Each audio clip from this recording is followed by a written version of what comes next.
তো আমি এখন সকালে খাচ্ছি পরোটা আর চা।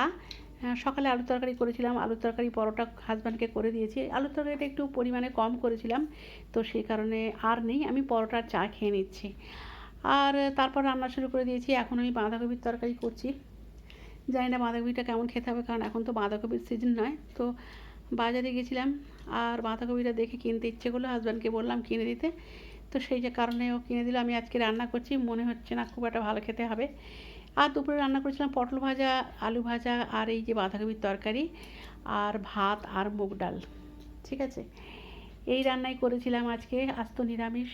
আর হাজব্যান্ড আজকে বাড়িতে নেই, তাহলে আরও হয়তো কিছু করতে হতো। আমি আর ছেলে খাচ্ছি। দুপুরবেলা খাওয়াটা হয়ে গেল, আমার খুব একটা অসুবিধা হয়নি। তারপর এই যে হলুদ পাখিটা, এর ভিডিও করতে গেলাম, কিন্তু পাখিটা উড়ে গেল। ঠিক আছে, খুব সুন্দর দেখতে পাখিটা।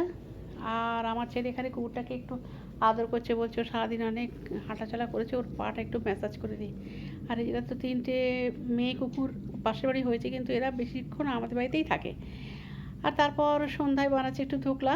এই যে নুন দিলাম, চিনি দিলাম, পাতিলেবুর রস দিলাম, সাইট্রিক অ্যাসিডের পরিবর্তে ইনো দিলাম বেসনের মধ্যে, আর একটু সাদা তেল দিলাম, দিয়ে ভালো করে মিশিয়ে তারপর অল্প অল্প জল দিয়ে একটা স্মুথ ব্যাটার বানিয়ে নিয়েছি। তবে এর আগে আমি কয়েকবার ডাল দিয়ে বানিয়েছিলাম, মুগ ডাল দিয়ে, সেটা খুব স্পঞ্জি হয়েছিল। এটা কিন্তু অত বেশি স্পঞ্জি হয়নি, টেস্টের খুব একটা হেরফের হয়নি, তবে স্পঞ্জি অতটা হয়নি।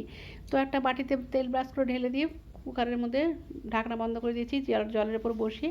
আর তরকাটা এখানে হচ্ছে জল, আর এই সরি কারি পাতা, সর্ষে, জিরে ফোড়ন দিয়েছি, আর জল দিয়েছি, আর পাতিলেবুর রস এর মধ্যে দিয়েছি, দিয়ে তরকারির মধ্যে দিয়ে দিলাম। ব্যাস হয়ে গেছে আমার ধোকলা। তো আজকের ব্লগটা এই পর্যন্তই। সবাই খুব ভালো থাকবে।